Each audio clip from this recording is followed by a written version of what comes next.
Perkenalkan saya Ima Dwi Julianti, calon guru penggerak Angkatan 5 SMA Negeri 1 Kendari.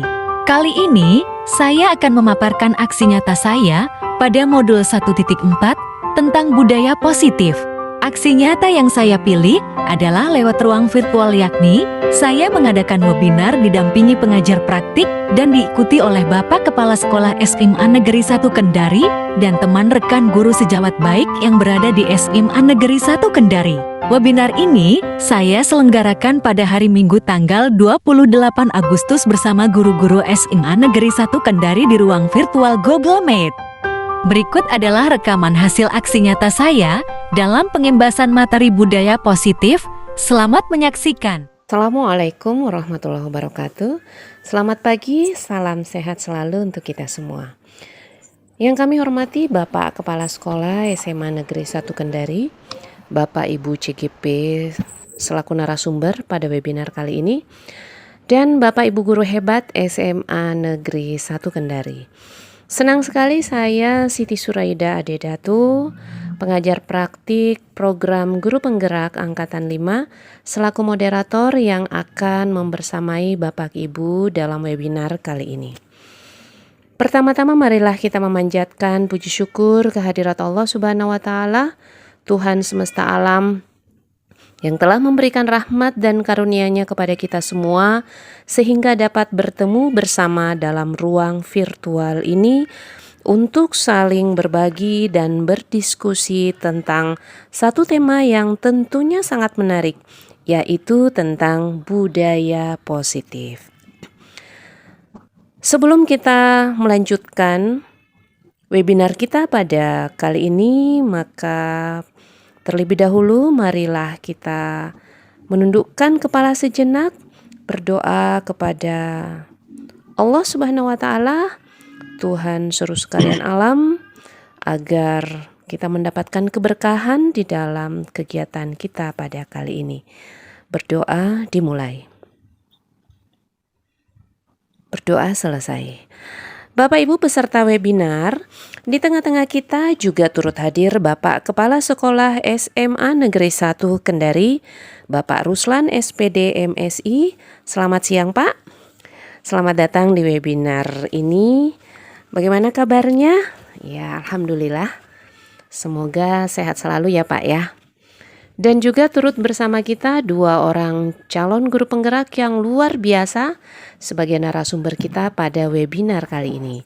Yang pertama Ibu Ima Dwi Julianti SOS, dan yang kedua Bapak Jufri Latif SPD, yang keduanya adalah guru di SMA Negeri 1 Kendari.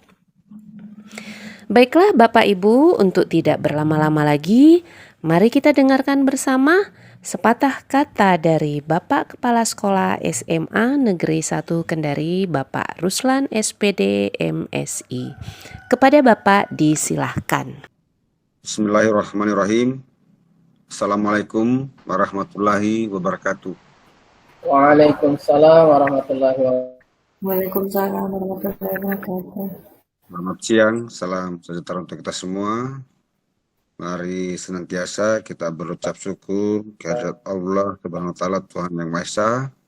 Alhamdulillah sampai dengan saat ini kita masih diberikan limpahan rahmat, hidayah dan karunia kepada kita semua, sehingga kita bertemu di dalam Zoom untuk tugas-tugas kedinasan kita terkait dengan guru penggerak dan sekolah penggerak.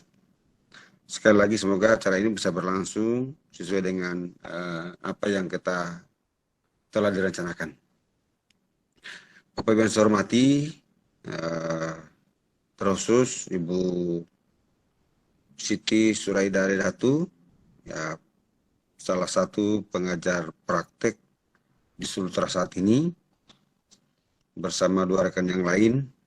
Ya, memang beliau inilah yang saat ini sangat kita harapkan untuk memfasilitasi teman-teman, dan terima kasih atas kehadirannya pada Zoom di saat ini bersama dengan guru-guru hebat SMA Negeri 1 Kendari dan calon guru penggerak yang ada di SMA Negeri 1 Kendari. Terkhusus kepada Ibu Ima Dwi Julianti dan Bapak Jufri Latif sebagai narasumber pada hari ini. Sekali lagi Bapak Ibu sebagai narasumber, mohon kiranya untuk senantiasa berbagi di dalam kegiatan Bapak dan Ibu selama mengikuti proses atau kegiatan calon guru penggerak. Bismillahirrahmanirrahim. Pertama-tama saya ucapkan salam hormat kepada Kepala SMA Negeri 1 Kendari, Bapak Ruslan, dan kepada Ibu Siti Suraida Datu sebagai pengajar praktik dan hari ini bertindak juga untuk memantau kami dan memandu jalannya diskusi, dan kepada rekan-rekan teman guru SMA Negeri 1 Kendari yang saya banggakan dan yang saya cintai. Baik, alhamdulillah, puji syukur kita panjatkan kehadirat Allah Subhanahu wa taala karena berkat rahmat dan hidayahnya lah sehingga kita bisa berkumpul di ruang virtual saat ini. Hari ini sebelum saya membagikan PPT tentang budaya positif, saya ingin mengajak semua Bapak Ibu untuk menarik nafas sejenak biar kita lebih rileks, lebih santai. Setelah itu posisinya biar senyaman mungkin agar seutuhnya bisa hadir di ruang virtual ini.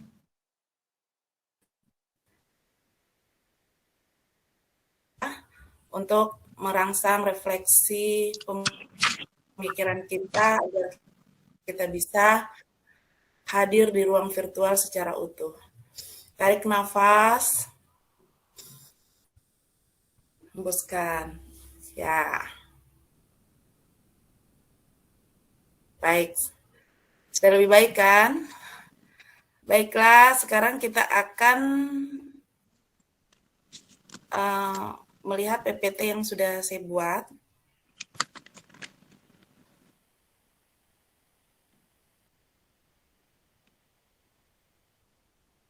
Tentang budaya positif. Izin share screen.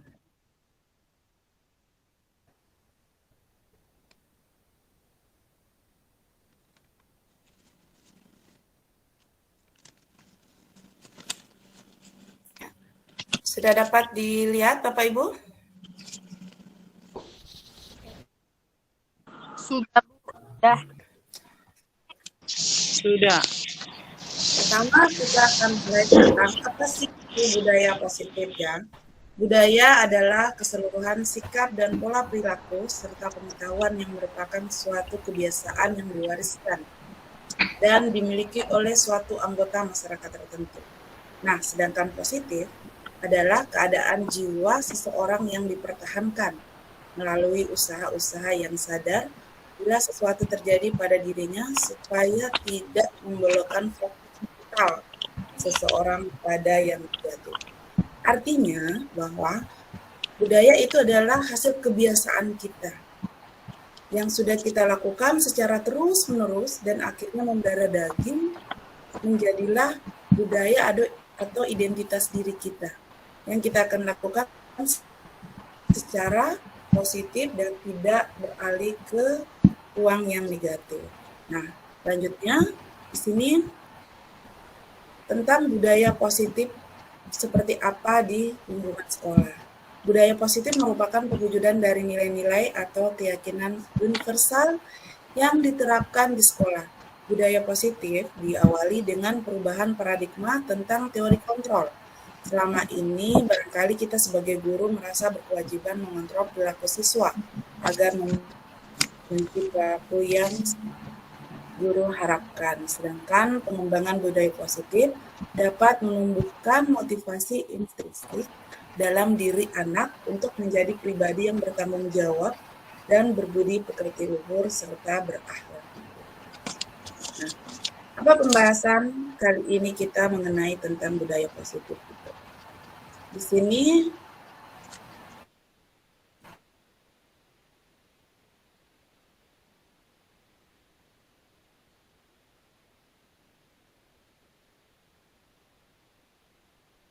kaitannya ketika kita melakukan budaya positif, kita harus bersikap disiplin positif dulu dan menanamkan nilai-nilai kebijakan yang universal. Maksudnya secara keseluruhan nilai-nilai tersebut.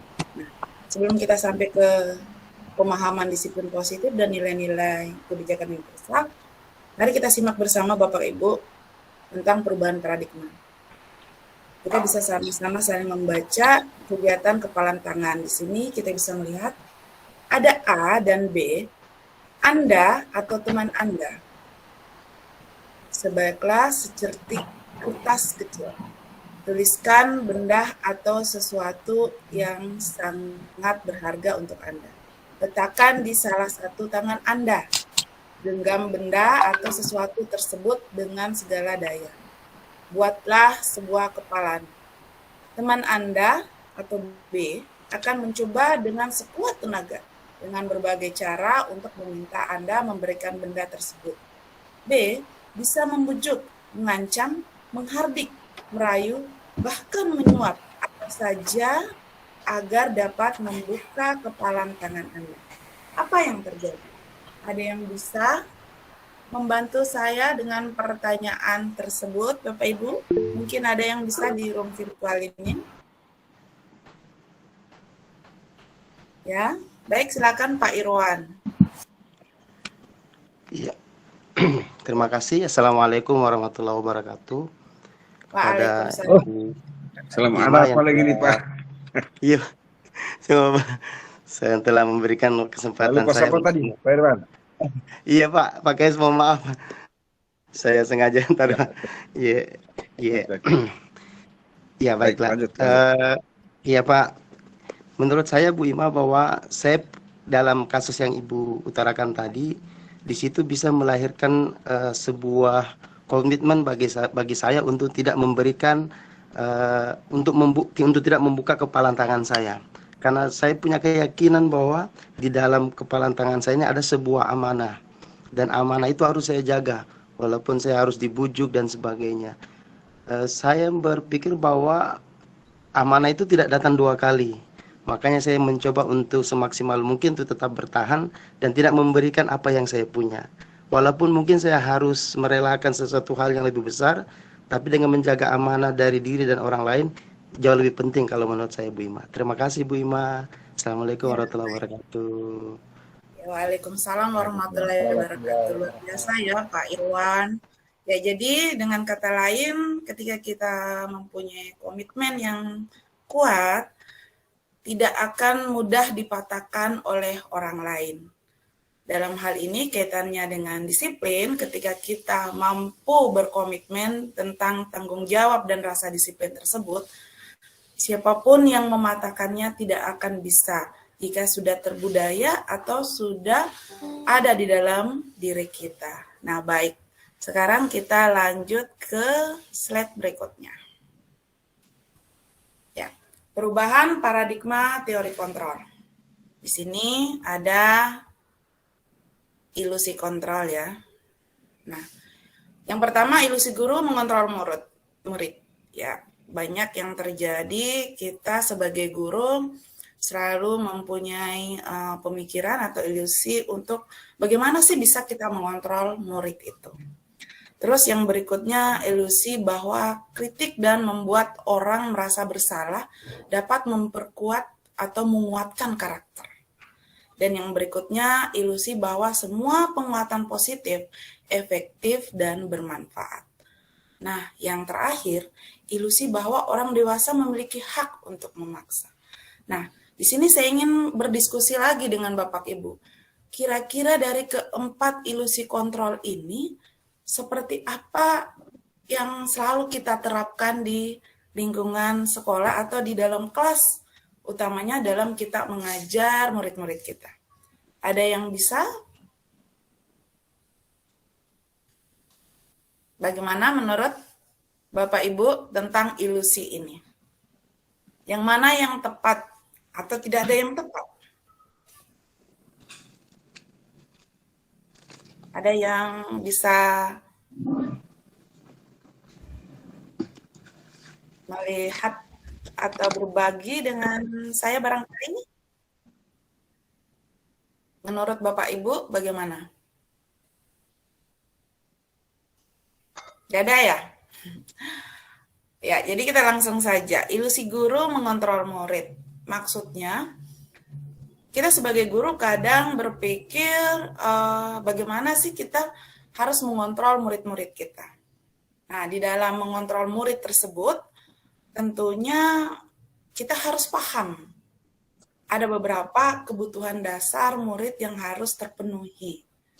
Nah, ketika kita tidak paham dengan hal itu, maka pengontrolan kita tersebut itu akan gagal.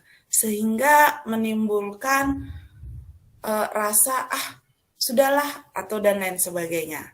Nah, ketika ada anak yang kadang kita sudah dalam kelas, dia bahkan belum masuk. Nah, biasanya kan kita sebagai guru kadang merasa dongkol atau seperti apa. Sebaiknya Bapak Ibu dalam budaya positif ini, penerapan disiplin ini, ilusi kontrol ini, kita sebaiknya jangan melakukan hal demikian. Kenapa? Karena tidak akan efektif. Nah, bagaimana caranya kita bisa melakukan itu biar dapat semua enak gitu. Ibu guru bagus, siswanya juga bagus, disiplin terjalankan, budaya positif dihasilkan dengan sesuai apa yang diinginkan oleh si sekolah. Nah, yang pertama kita harus mengetahui kebutuhan siswa kita, murid kita. Pertama, ada kebutuhan yang dikatakan itu fisiologis. Karena kebutuhan itu termaksud sandang, pangan, papan, ya. Nah, mana bisa, jadi dengan kata lain, mana bisa orang belajar, orang tidur, kalau perutnya keroncongan. Nah, itu harus kita maklumi, harus kita pahami juga Bapak Ibu. Nah, yang berikutnya adalah kebutuhan fun atau kesenangan. Biasanya kan kita selalu menyaksikan anak-anak kita itu kadangkala dia lempar-lemparan, ribut, menyanyi tidak karuan di dalam kelas. Nah, itu sebenarnya kalau secara psikologis, anak itu membutuhkan kebutuhan daripada kesenangan itu atau fun. Hanya kadangkala mereka tidak mengetahui seperti apa saya harus menyalurkan, apakah ini sudah bagus atau tidak. Dan yang berikutnya adalah kebebasan. Kebebasan itu anak biasanya kurang mau untuk untuk dikekang, ya, untuk diatur sana dan sini. Terkadang kita sebagai guru kadang selalu ingin mengatur. Mungkin tujuan kita, Bapak Ibu, itu baik. Tetapi perlu semuanya dikoordinasikan bersama anak lagi. Atau murid yang berada di sekolah atau di tempat kita mengajar. Terus yang terakhir adalah power atau kekuatan. Nah, kebutuhan itu yang kekuatan yaitu kemampuan siswa. Di mana setiap siswa itu mempunyai kemampuan masing-masing yang berbeda-beda. Jadi kita tidak boleh menyamaratakan Bapak Ibu ya. Dalam kelas itu kita harus bahwa si A, si B lebih pintar, kamu kok tidak begini dan begitu. Nah, itu. Jadi setiap kekuatan itu berbeda-beda setiap murid kita dan itu yang harus kita pahami secara psikologis. Anak-anak itu murid, baik kita sendiri pun akan ada 5 kebutuhan yang memang harus dipenuhi. Ketika kebutuhan itu terpenuhi, insya Allah kita akan merasa nyaman, anak-anak juga merasa nyaman untuk berada di dalam kelas. Lanjut. Nah, di sini ada perubahan paradigma stimulus respon teori kontrol. Siapa sesungguhnya yang memiliki kontrol? Nah, berkaitan dengan slide yang pertama tadi. Stimulus respon kita mencoba mengubah orang agar berpandangan sama dengan kita. Teori kontrolnya, kita berusaha memahami pandangan orang lain tentang dunia. Yang berikutnya, perilaku buruk dilihat sebagai suatu kesalahan. Sedangkan teori kontrolnya, semua perilaku memiliki tujuan. Yang berikut, orang lain bisa mengontrol saya. Teori kontrolnya, hanya Anda yang bisa mengontrol diri Anda. Stimulus respon yang berikutnya adalah, saya bisa mengontrol orang lain. Sementara teori kontrol, Anda tidak bisa mengontrol orang lain. Berikutnya adalah pemaksaan ada pada saat bujukan gagal. Teori kontrolnya, kolaborasi dan konsensus menciptakan pilihan-pilihan baru. Nah, yang terakhir adalah model berpikir menang atau kalah. Teori kontrolnya model berpikir menang atau menang. Nah, di sini kita mungkin bisa menganalisis ya bersama ya Bapak Ibu. Seperti apa stimulus respon yang selalu kita lakukan, kita pikirkan. Dan ternyata teori kontrolnya harus seperti ini. Nah, kita mencoba mengubah orang agar berpandangan sama dengan kita. Pada dasarnya kita berusaha memahami pandangan orang lain tentang dunia. Nah, di sini maksudnya yaitu kita biasanya mencoba untuk orang lain itu mengerti akan kita, tetapi belum tentu orang itu akan mengerti tentang diri kita. Bagaimana caranya? Akan ada di teori kontrol selanjutnya. Nanti bisa dilanjutkan oleh Pak Jupri sebentar. Terus yang berikutnya, perilaku buruk dilihat sebagai suatu kesalahan. Semua perilaku memiliki tujuan. Dalam hal ini, setiap murid kita atau kita sendiri berbuat kesalahan, tentunya semua ada alasan dan latar belakangnya. Nah, untuk itu biasanya kan kita selalu bertanya, "Nak, kenapa terlambat?" Nah, itu adalah semua perilaku memiliki tujuan. Nah, jadi kalau murid kita bilang, "Saya enggak tahu," itu bukan alasan yang tepat. Pasti akan ada alasannya. Bagaimana kita menyikapi alasan-alasan itu? Tentunya kita bisa melihat dari apa penyampaian murid kita terhadap siswa kita, terhadap kita menyangkut penyampaian apa yang sudah dia berikan alasan kepada kita. Nah, biasanya ini berkaitan sama guru BK ya, Bu Irma. Nah, jadi biasanya kalau siswa berbuat kesalahan, kita memang harus bertanya, jangan langsung menghukum. Nah, nanti juga di sini akan dijelaskan seperti apa itu teori hukuman dan sebaiknya dilakukan atau tidak. Nanti sebentar akan dijelaskan. Baik, kita lanjut ke apakah makna disiplin. Nah, kita sudah masuk di tahapan makna disiplin di sini.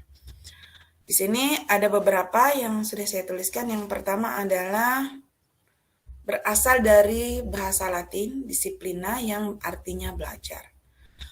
Makna asal dari kata ini berkontasi dengan disiplin diri dari murid-murid Chartes dan Plato. Menurut Chartes dan Plato ya. Terus disiplin diri membuat orang menggali potensinya menuju sebuah tujuan apa yang dihargai.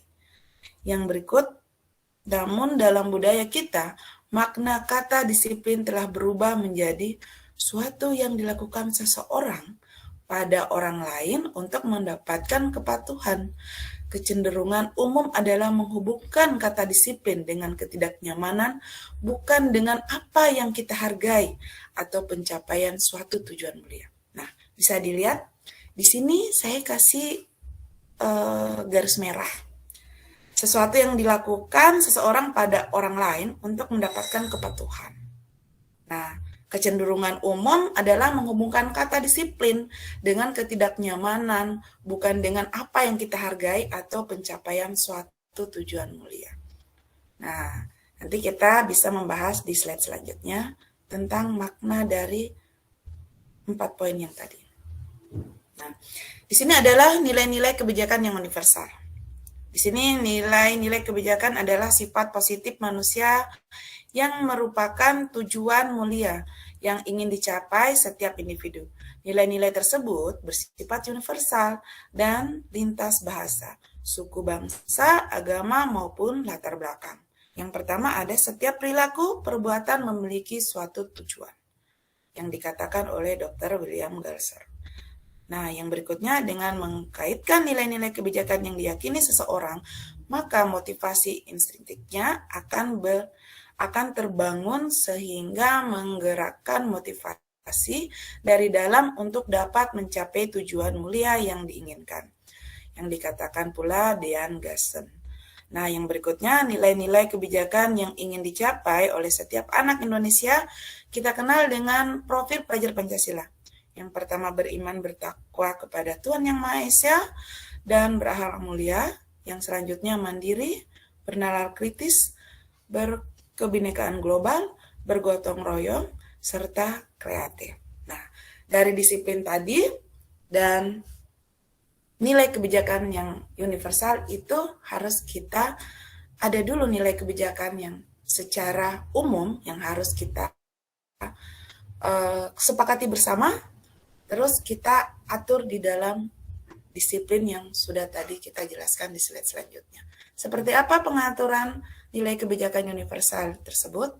Mari kita lihat di dalam slide selanjutnya tentang teori motivasi hukum dan penghargaan restitusi. Nah, nilai kebijakan universal tersebut sebelum kita menentukan di dalam keyakinan kelas atau kesepakatan kelas kita, tentunya kita harus mengetahui dulu tentang teori motivasi, hukuman, dan penghargaan, serta restitusi.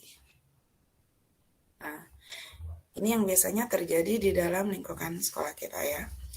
Yang pertama, teori motivasi perilaku manusia. Ada motivasi eksternal dan ada motivasi internal. Nah, di sini saya tuliskan 2 untuk motivasi eksternalnya pada diri kita dan kepada siswa yang kita imbaskan. Untuk menghindari ketidaknyamanan atau hukuman apa yang akan terjadi apabila saya tidak melakukannya. Nah, itu motivasi eksternalnya.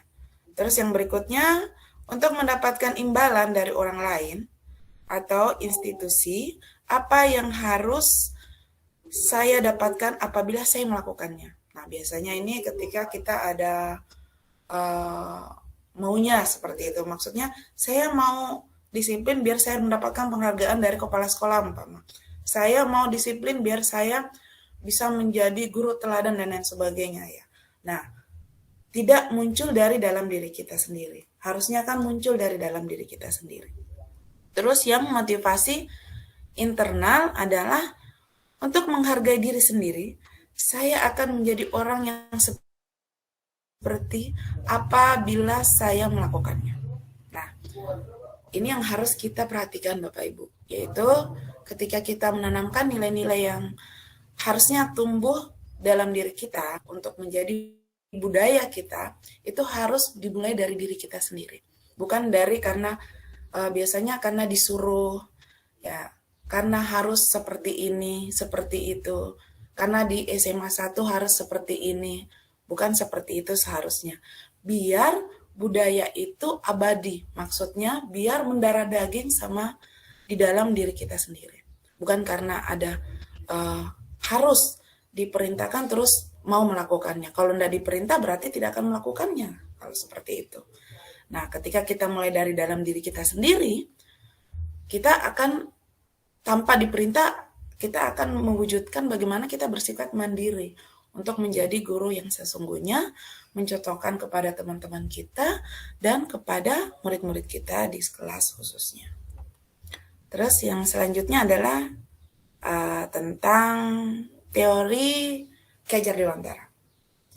Merdeka itu artinya tidak hanya terlepas dari perintah, akan tetapi juga cakap buat memerintah diri sendiri. Nah, berhubungan dengan yang tadi Bapak Ibu, kita tidak boleh melaksanakan sesuatu karena memang harus diperintah. Tetapi bagaimana kita bisa memerintahkan diri kita? Dengan kata lain harus bersikap secara positif untuk keberhasilan bersama. Jadi bukan harus, karena ada ini, saya mau masuk cepat karena seperti ini, seperti itu. Nah itu. Tidak seperti itu Bapak Ibu. Jadi jika kita mempunyai prinsip seperti itu, maka budaya positif yang tadinya akan kita wujudkan itu tidak akan bisa terlaksana dengan baik. Nah, pasti akan orang kata sekarang bilang panas-panas tai ayam. Pertama saja, setelah itu sudah. Nah, tetapi jika kita seperti apa yang dikatakan Ki Hajar Dewantara, merdeka itu artinya tidak hanya terlepas dari perintah, akan tetapi juga cakap buat memerintah diri kita sendiri. Nah, lanjut di apa itu restitusi? Nah, ini tadi kaitannya yang sudah saya singgung sedikit ya, tentang restitusi, hukuman. Sebentar akan kita jelaskan secara detail seperti apa hukuman itu.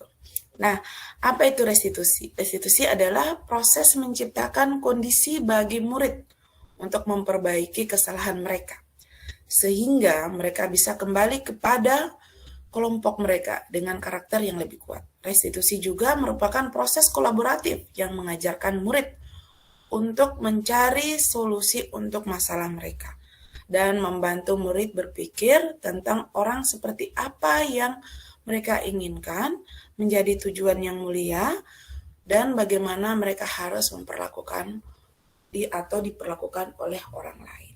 Nah, jadi dengan kata lain, kita sebagai guru di sekolah biasanya kan kita selalu memberi hukuman kepada siswa ya ketika dia berbuat salah. Di implementasi kurikulum merdeka, proses untuk melakukan hukuman itu sebaiknya tidak dilaksanakan Bapak Ibu. Melainkan kita semestinya harus melakukan tindakan restitusi. Nah, restitusi di sini seperti yang sudah saya bacakan tadi, Bapak Ibu juga sudah bisa membaca dalam slide saya, dikatakan tentang memperbaiki kesalahan mereka. Nah, yang tadi awal kita sudah menjelaskan tentang bagaimana sih siswa itu melakukan kesalahan. Mereka itu, manusia itu pada dasarnya sebenarnya gudangnya hilaf ya.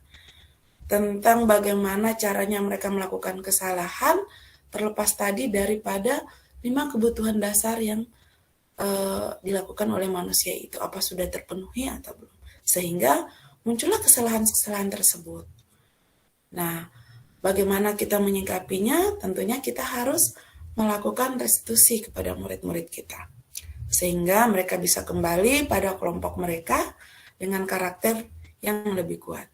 Karena ketika kita melakukan hukuman, bisa jadi dia akan melakukannya lagi. Makanya kadangkala kita kadang suka bilang, saya capek mengurus kalian. Nah, biasanya ada seperti itu. Kenapa seperti ini lagi, nak?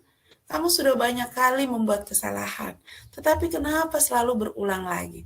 Nah, mungkin pola budaya kita yang harusnya kita semestinya rubah dalam hal ini untuk penerapan hukuman. Sebaiknya kita diskusi bersama. Yang harus kita lakukan adalah penerapan restitusi, melainkan bukan hukuman. Jadi kita harus menanyai anak kita harus seperti apa, kenapa dia melakukan hal demikian. Kita harus menanyakan apa kesepakatan-kesepakatan setelah dia masuk di sekolah, dia harusnya seperti apa. Dengan demikian, anak kita akan merasa tanggung jawab kepada dirinya sendiri. Nah, lanjut di slide berikutnya. Di sini ada 9 ciri-ciri restitusi. Bukan untuk menebus kesalahan, namun untuk belajar dari kesalahan. Memperbaiki hubungan, tawaran bukan paksaan. Restitusi menentukan untuk melihat ke dalam diri. Restitusi mencari kebutuhan dasar yang mendasari tindakan. Restitusi diri adalah cara yang paling baik. Restitusi fokus pada karakter bukan tindakan. Restitusi fokus pada solusi. Dan yang terakhir adalah restitusi mengembalikan murid yang berbuat salah pada kelompoknya. Nah, sebaiknya kita melakukan 9 restitusi ini jika siswa kita melakukan kesalahan, Bapak Ibu.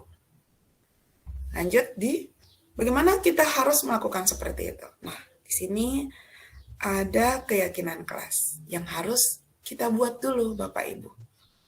Sehingga ketika murid-murid kita melakukan kesalahan, kita akan menanyai mereka tentang keyakinan kelas apa yang sudah disepakati bersama.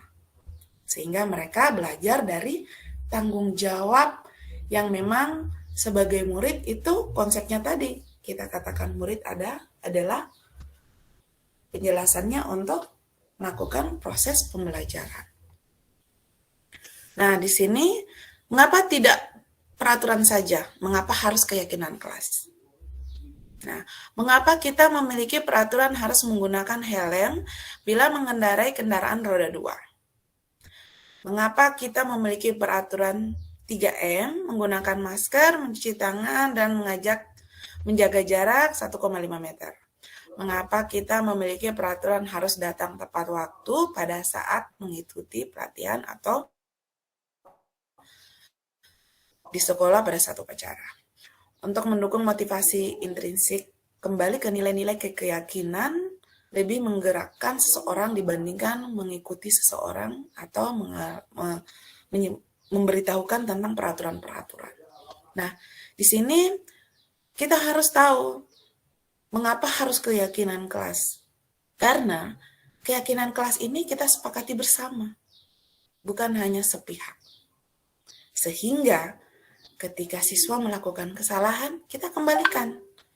Mengapa harus dia melakukan hal tersebut?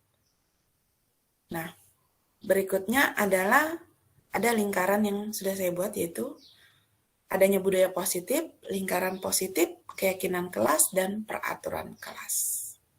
Nah, masuk di dalam bagaimana sih kita membuat kesepakatan kelas tersebut. Yang mana yang merupakan keyakinan kelas, mengapa? Nah, di sini ada kesepakatan kelas. Datang tepat waktu, mengucapkan salam. Menjaga kebersihan sekolah, berdoa sebelum dan sesudah kegiatan, aktif dalam pembelajaran, serta tertib. Nah, kesepakatan ini Bapak Ibu kita lakukan secara bersama-sama, disepakati oleh semua warga sekolah. Kalau di dalam kelas, kita sepakati oleh siswa-siswi yang berada di kelas. Nah, kita harus menyadarkan seperti apa pembuatan kesepakatan kelas terhadap murid kita. Untuk ditaati bersama, dan ketika berbuat di luar kesepakatan ini, konsekuensi apa yang harus dilakukan oleh murid-murid itu yang sudah kita kesepakati bersama. Ya, sekali lagi, kita tidak boleh menentukan peraturan sendiri, tetapi kita harus memberikan keyakinan kelas dengan menjalankan kesepakatan kelas tersebut. Nah, lanjut di peraturan. Peraturan di sini selalu kembalikan buku ke tempatnya. Nah, keyakinan kelasnya ada tanggung jawab. Terus dilarang mengganggu orang lain, menghormati orang lain di keyakinan kelas. Terus peraturannya hadir di sekolah 15 menit sebelum pembelajaran dimulai. Nah, keyakinan kelasnya menghormati orang lain dan berkomitmen. Terus yang berikutnya dilarang melakukan kekerasan. Nah, di keyakinan kelasnya keselamatan menghormati orang lain.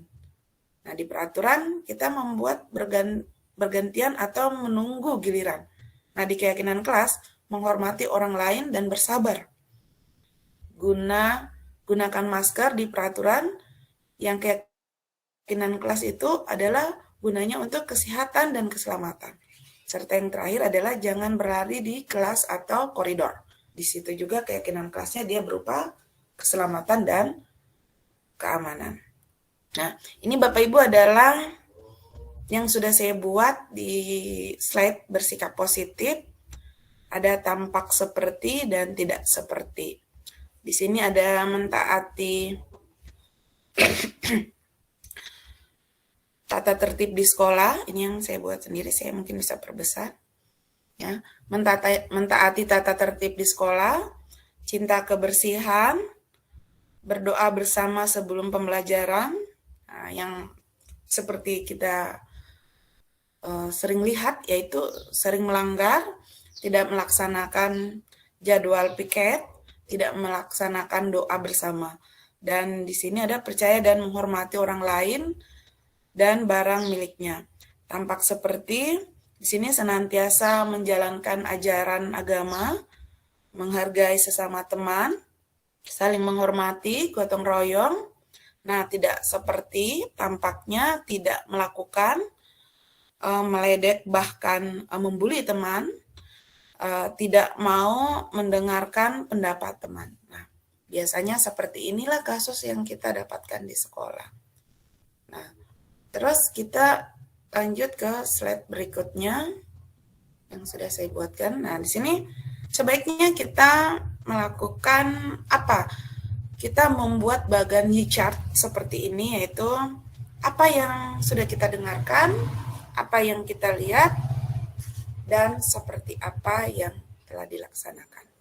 Nah, ada di sini hasil pengamatan saya di kelas. Ini yang Bapak Ibu yang sudah saya praktekkan di kelas. Saya juga sudah membuat video di YouTube tentang budaya positif dan melibatkan siswa-siswi di kelas. Yaitu satu orang berbicara, ibu guru masuk, siap-siap untuk berdoa. Nah, biasanya kan kita sering mendengar seperti itu. Mari berdoa bersama, coba dengarkan apa yang Andi katakan. Ya, bagaimana pendapat kamu? Sini saya bantu membersihkan. Nah, di situ kita sudah bisa melihat apa yang sudah ada keyakinan kelas pada saat siswa di dalam kelas tersebut. Percaya terhadap Tuhan Yang Maha Esa, menghargai orang lain, dan menolong sesama. Nah, seperti apa yang akan kita rembukan dalam keyakinan kelas itu adalah memberikan salam, menghormati, tersenyum ramah, dan menghargai. Nah, selanjutnya, yang terakhir adalah tentang guru tugasnya apa, murid tugasnya apa. Di sini guru tugasnya mengajar, mendidik, memberi pemahaman, menjadi fasilitator bagi murid, menjawab pertanyaan, memberi contoh, menjalankan keyakinan kelas, peduli terhadap semua murid-muridnya. Sementara tugas murid adalah mentaati peraturan sekolah, belajar, mendengarkan apabila guru menjelaskan, memastikan tugas-tugasnya, bertanggung jawab, menolong sesama, menghargai, menjalankan keyakinan, bertanya apabila tidak paham dengan materi, memotivasi diri, karakter inovatif, kreatif, membanggakan diri, sekolah, dan keluarga. Nah, guru tugasnya bukan apa? Guru tugasnya bukan memarahi.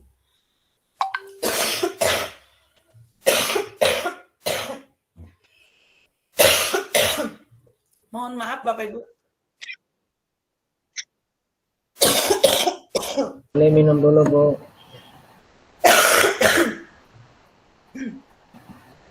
Batuk.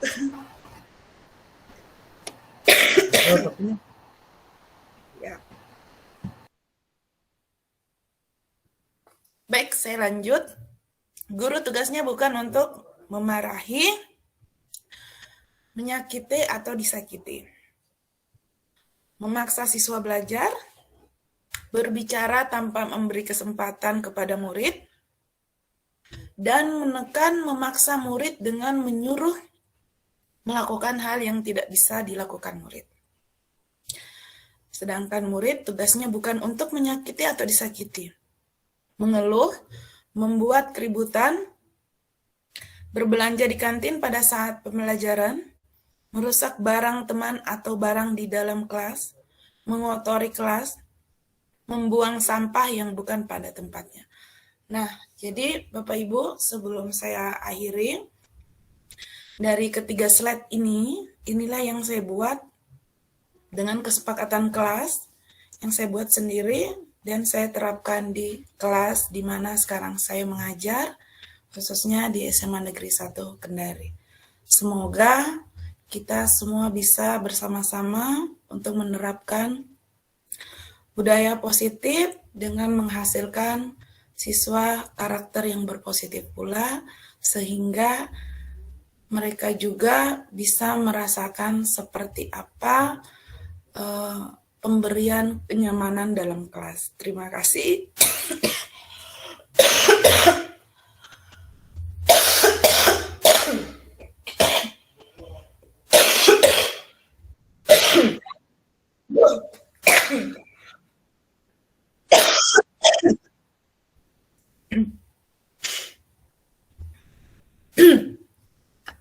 Astaga.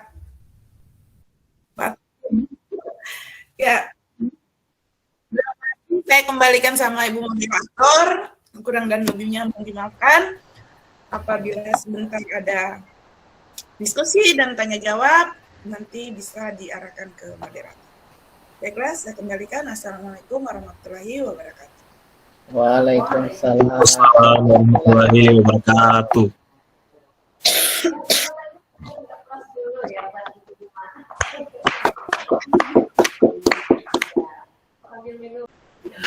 Baik, terima kasih Ibu. Bismillahirrahmanirrahim. Assalamualaikum warahmatullahi wabarakatuh. Waalaikumsalam. Bapak Kepala SMA Negeri 1 Kendari yang saya hormati, Ibu Siti Suraida yang saya hormati, Ibu Ima serta Pak Jufri yang saya hormati, serta rekan-rekan guru SMA Negeri 1 Kendari yang saya hormati. Terima kasih atas pemaparan materinya Ibu Ima, sangat jelas sekali. Di sini mungkin sedikit berbagi terkait dengan masalah-masalah dalam kelas. Jika kita melihat situasi yang terjadi di dalam kelas, tentunya di awal proses pembelajaran, ini biasanya di awal semester, sebagai guru tentunya kita membuat kesepakatan kelas. Ya, saya juga membuat kesepakatan kelas yang sama-sama disepakati bersama siswa. Tujuannya agar proses pembelajaran ke depannya diharapkan dapat berjalan dengan lancar. Ya, tapi namun seiring dengan berjalannya waktu, kadang-kadang kesepakatan-kesepakatan yang telah kita tetapkan itu mulai dilupakan, sehingga hal-hal yang disepakati itu tidak diterapkan lagi. Ini sebagai contoh saja. Kita tak sepakat kalau sudah jam pelajaran kita tepat waktu ya, saya tepat waktu masuk, kalian juga semuanya sudah ada dalam kelas. Nah, yang agak susah ini kalau jam pelajarannya itu setelah jam istirahat. Kalau di awal-awal ya oke, semua siswa masuk tepat waktu. Lama-kelamaan biasanya siswa sudah mulai berdalih. Bu, saya Pak, saya ini terlambat karena masih sementara makan tadi, di kantinnya rame atau full, sehingga saya terlambat dapat makanan, sehingga saya terlambat masuk kelas, dan lain sebagainya yang sering kita jumpai di dalam kelas. Dan pokoknya masih banyak masalah-masalah lain juga yang kita sudah sepakati di awal, namun lama-kelamaan hal-hal itu mulai memudar. Nah, kira-kira yang ingin saya tanyakan itu, bagaimana cara yang dapat kita lakukan agar budaya kesepakatan dan kedisiplinan siswa ini terus terjaga dan dapat dilaksanakan selama proses pembelajaran dari waktu ke waktu. Oke, terima kasih Ibu atas kesempatannya. Saya akhiri. Wassalamualaikum warahmatullahi wabarakatuh. Baik, terima kasih. Assalamualaikum warahmatullahi wabarakatuh. Waalaikumsalam warahmatullahi Warahmatullahi wabarakatuh.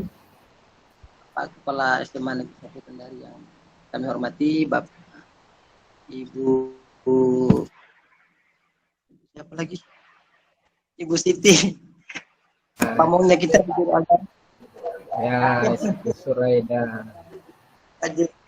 Ibu Imad serta Bapak Ibu guru yang bersama berbahagia. Saya mohon izin untuk bertanya sekaligus berbagi pengalaman tentang ini budaya positif disiplin itu ketika dibenturkan dengan tata tertib sekolah itu kadang bagi kita sebenarnya itu adalah penegakan tata tertib, tapi bagi orang lain itu disebut dengan intimidasi. Contoh, misalnya beberapa video yang viral baru-baru ini, siswa yang dicukur rambutnya, di satu sisi itu adalah bagian dari tata tertib yang telah dibuat oleh sekolah. Masing-masing sekolah punya tata tertib yang gunanya agar siswa itu disiplin untuk menciptakan budaya positif. Tapi di sisi lain, ketika dibenturkan dengan kalimat intimidasi terhadap siswa, ini juga saya kira masalah. Nah, ini masalah yang mungkin bisa dijelaskan kembali bagaimana sebenarnya itu. Itu yang pertama. Yang kedua adalah tentang keyakinan kelas. Kalau saya tidak salah dengar tadi tentang keyakinan kelas. Kalau saya menganalisa apa yang dipaparkan oleh Ibu Ima tadi, berarti saya bisa memaknai bahwa ternyata keyakinan kelas itu adalah penafsiran dari tata tertib sekolah yang sudah ada secara umum, supaya peserta didik itu berjalan atau belajar sesuai dengan apa yang diharapkan oleh sekolah. Nah, tentang restitusi dan hukuman, ini mungkin saya perjelas kembali. Saya mohon izin bertanya, kalau restitusi itu kan dikatakan bahwa guru memberikan kesempatan kepada peserta didik untuk menyelesaikan masalahnya, untuk menjadi baik. Dalam teori behavioristik itu hukuman itu adalah segala sesuatu yang diberikan oleh guru untuk memberikan kesempatan yang sama kepada peserta didik untuk memperbaiki juga masalahnya. Walaupun mungkin, tapi bukan kemudian kita bisa mengartikan bahwa menghakimi itu kalau dalam teori behavioristik yang pernah saya baca seperti itu. Nah, yang terakhir terkait dengan Pak Dino tadi mungkin sama. Bahwa kesepakatan kelas yang kita sudah buat idealnya kadang berjalan itu tidak sesuai lagi dengan apa yang kita harapkan. Pada kondisi tertentu ada memang harus kita fleksibel juga. Saya pernah mengajar jam habis upacara di kelas berapa itu, pas masuk kenapa tidak seperti biasanya? Semua loyo. Saya bilang sakit, tidak Pak. Lapar, kita sudah lapar tadi dijemur di sekolah gara-gara tidak ikut upacara minggu lalu. Oh gitu ya. Nah, kalau kita berdasarkan kesepakatan dengan tata tertib sekolah, tidak boleh makan pada jam pelajaran. Tapi ini harus kita pahami, kembali lagi kepada Ibu Ima tadi, peraturan itu dibuat untuk membuat nyaman peserta didik dalam belajar di kelas. Itu saya dari kami, terima kasih, mohon petunjuknya. Assalamualaikum warahmatullahi wabarakatuh. Baik, terima kasih Ibu Moderator. Saya akan mencoba bukan menjawab bahwa saya yang lebih tahu dari apa semua yang ada di materi ini ya. Di sini kita ingin berbagi bersama, terlebih lagi persoalan itu mungkin kita hadapi bersama, bukan cuma Pak Dino sendiri atau Pak Iksan, melainkan saya pun juga mengalami hal demikian. Ya. Di Guru Penggerak juga pun kemarin sudah dipaparkan dalam INI, Instruksi Nasional, Instruktur Nasional. Saya pun sempat bertanya hal yang sama kepada beliau soal seperti ini. Nah, makanya tadi di slide itu saya coba menunjukkan yang 3 tadi yang saya tandai, itulah yang saya buat dalam rangka saya memberikan pemahaman kepada siswa. Ya, yang pertama, memang kita harus sebenarnya melakukan keyakinan kelas tersebut. Itu jangan, ya itu tadi saya bilang harus jangan kita jinak-jinak merpati atau panas-panas tai ayam, mungkin bahasa kerennya sekarang ya. Ya mungkin seperti itu. Harus memang kita harus selalu memberitahu, menginformasikan kepada siswa, kalau perlu kita membuat template ya, membuat template untuk selalu mengingatkan, karena sejogjanya budaya itu adalah pembiasaan, sosialisasi, pengenalan yang selalu kita lakukan terus-menerus dan tidak akan kita lakukan, maksudnya hanya hari ini, besok tidak lagi, besok kita tidak ingatkan lagi. Jadi kita tidak boleh bosan Bapak Ibu untuk harus terus mengingatkan bahwa seperti ini kesepakatan kelas kita. Kalau perlu setiap, bukan kalau perlu, bahkan setiap masuk kita harus selalu setelah berdoa, kita harus membuat kesepakatan kelas yang sudah walaupun sudah dibuat di beberapa minggu atau di beberapa bulan yang lalu, untuk mengingatkan selalu. Dengan seperti itu akan terbudaya, akan mengingat anak-anak itu pasti akan, oh iya. Nah, ketika dia mau berlama-lama di kantin, pasti dia akan berpikir, oh, saya punya kesepakatan kelas tadi dengan Pak Dino.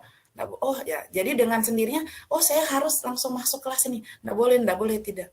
Kalau 1-2 hari, 1-2 kali, satu minggu 1 kali, baru masih masih dilalaikan, anggap saja itu dulu cobaan pertama, ya, karena membentuk karakter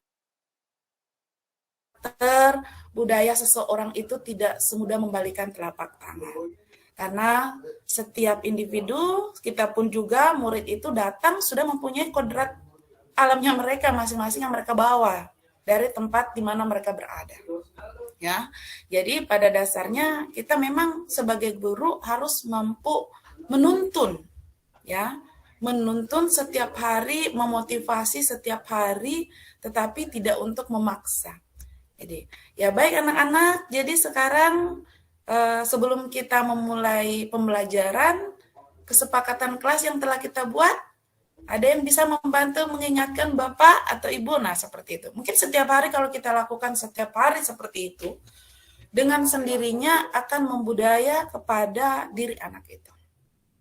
Nah, setelah membudaya akan terbentuklah perilaku pribadi yang positif yang memang kita harapkan.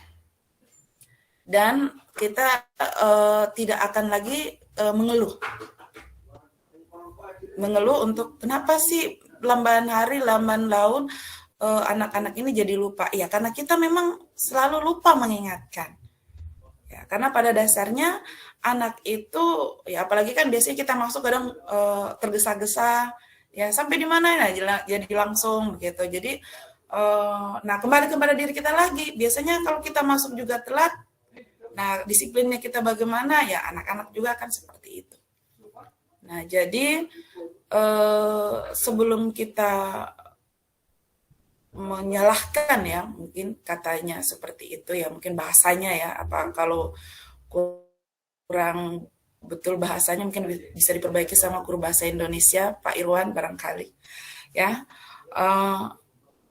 Kita harusnya memperbaiki diri kita di situ sebelum kita memperbaiki murid-murid kita. Jadi ketika kita sudah memperbaiki diri kita, barulah kita memperbaiki murid-murid kita. Dengan tadi kembali ke topik awal yang sudah saya sampaikan, bahwa apa yang kita pikirkan, apa yang kita maukan, belum tentu apa yang dipikirkan dan apa yang dimaukan oleh orang lain. Nah, bagaimana kita belajar untuk mengetahui kepribadiannya mereka seperti apa. Kembali tadi yang sudah saya terangkan tentang 5 kebutuhan dasar tersebut. Nah, itu juga perlu kita perhatikan. Makanya, sebaiknya ketika kita membuat perangkat pembelajaran, kita juga harus menentukan profil siswa murid kita yang ada di kelas. Seperti apa, di mana mereka, latar belakang mereka, di mana tinggal, dan bagaimana. Karena itu semua mempengaruhi karakter mereka bertingkah laku di sekolah. Nah, dengan demikian kita mampu mempelajari secara perlahan. Jadi tidak gampang langsung mudah begitu saja ya. Jadi memang kita harus banyak-banyak bersabar mungkin, Pak Dino ya. Ya, itu mungkin yang dikatakan guru tak mengenal lelah tanpa tanda jasa, mungkin seperti itu barangkali. Ya, bagaimana Pak Dino? Atau... Ya, baik Bu. Terima kasih Bu penjelasannya. Ya. Saya lanjut saja langsung sama Pak Iksan ya. Pak Iksan ini tadi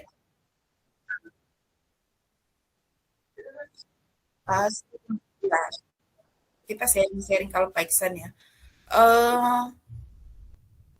Mengenai versus apa tadi Pak? Mungkin bisa saya lupa. Yang peraturan penegakan tapi kemudian salah itu dianggap ya, tepatnya dianggap intimidasi untuk dijadikan hukuman ya, seperti itu. Nah tadi Sudah saya jelaskan sedikit, nanti yang lebih terperinci sekali itu nanti akan dijelaskan sama Pak Jufri sebentar di slide berikutnya tentang aturan hukuman mengenai tata tertib juga yang kita laksanakan khususnya di lingkungan sekolah dan akan dijalankan oleh seluruh warga sekolah ya. Nah, kalau di sini saya hanya memberi pendapat sama pribadi dengan apa yang sudah saya dapatkan pula di pembelajaran di modul 1.4 khususnya budaya positif yang sudah juga dipaparkan oleh Bapak Instruktur Nasional yang kemarin tentang seperti apa penerapan hukuman yang dianggap sebenarnya itu adalah peraturan, tetapi pada akhirnya itu kemudian ditanggapi sebagai hukuman.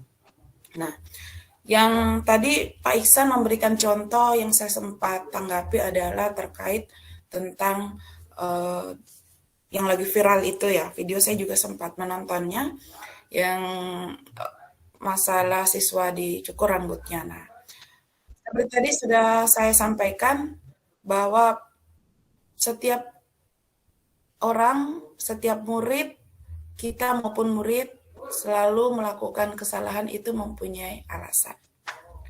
Nah, bagaimana kita menyikapi kesalahan mereka, tentunya kita harus mengetahui apa alasan-alasan yang sudah mereka lakukan. Kenapa rambut kamu masih panjang saja?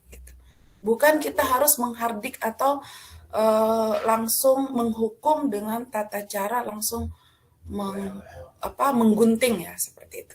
Nah, ini juga sempat kita bahas kemarin di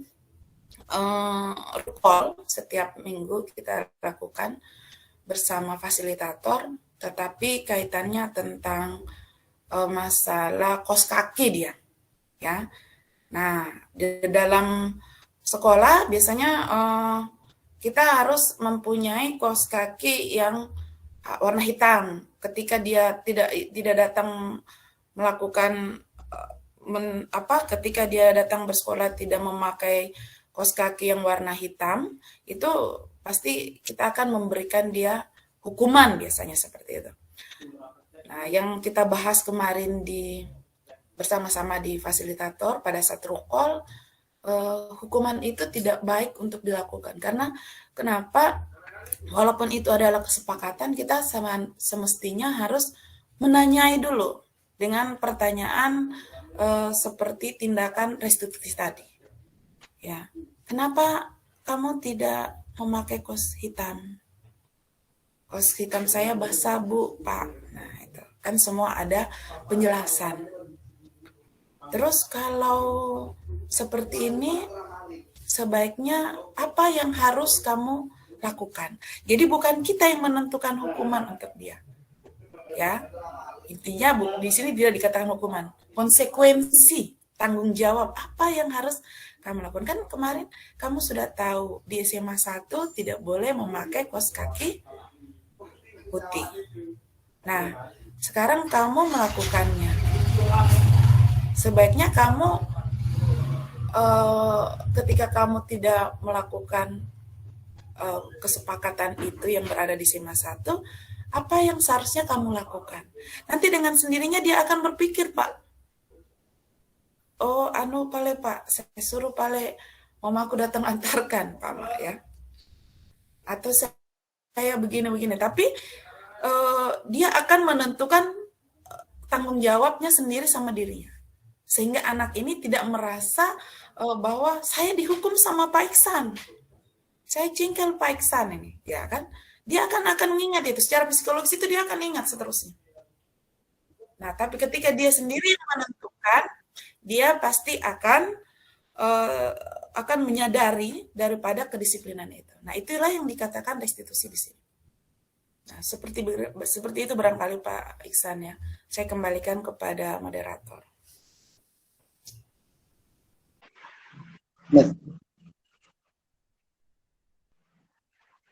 Ya, terima kasih Bu penjelasannya. Saya yakin bahwa tidak setiap guru melakukan pembinaan itu pasti bertahap. Tidak ada yang langsung seperti apa yang dibilang, pasti bertahap. Diingatkan berkali-kali, iya. Masalahnya adalah pada saat kapan itu harus pada saat kapan, pada saat batasnya sampai kapan itu. Di satu sisi ini kan teori, kalau teori idealnya seperti itu saya sepakat, teori harus sabar apa semua saya sepakat. Tapi di sisi lain fakta yang terjadi di lapangan, setiap karakter punya anak itu berbeda. Ada yang memang harus agak tegas, bukan kasar ya, agak tegas. Ada yang memang tidak perlu diingatkan lagi, secara sendirinya dia akan ikuti. Nah itu, maka saya bilang ini hati-hati sekali, jangan sampai kita lakukan penegakan tata tertib, kita dianggap sebagai intimidasi, kita dilaporkan ke ombudsman, ke KPAI, itu kan kembali ke guru juga. Pelaksanaan tata tertib dianggap sebagai sesuatu hal yang memaksa, tanda kutip, mengintimidasi peserta didik. Saya kira mungkin seperti itu tambahan dari saya. Terima kasih, mungkin kita lanjutkan sama Pak Jufri sebentar. Terima kasih Ibu. Assalamualaikum warahmatullahi wabarakatuh.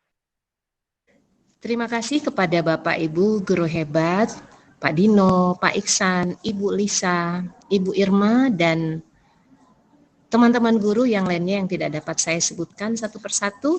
Terima kasih atas curah pendapatnya dalam diskusi kita kali ini. Juga kepada Ibu narasumber, Ibu Ima Dwi Julianti. Semoga webinar kali ini memberi manfaat kepada kita semua dan mampu diimplementasikan di lingkungan sekolah kita.